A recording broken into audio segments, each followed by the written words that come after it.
Want to know what Arcolapse on Reddit is all about?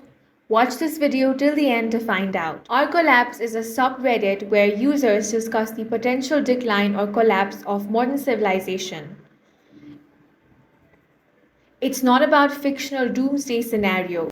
It focuses on real-world issues like climate change, economic instability, resource depletion, political unrest, and social breakdowns. The community shares news, research, and personal reflections that paint a picture of the world headed towards systemic failure. Many posts on Arcolapse come from mainstream sources like The Guardian, Nature, or the UN. You will find conversations about food shortages, extreme weather, biodiversity loss, and the failure of governments to respond effectively. It's not a place for preppers or conspiracy theory. Instead, the tone is often existential and centered around the belief that business as usual cannot continue forever. Some users explore how to emotionally or practically prepare for a declining world, while other users just want to process the anxiety of witnessing it.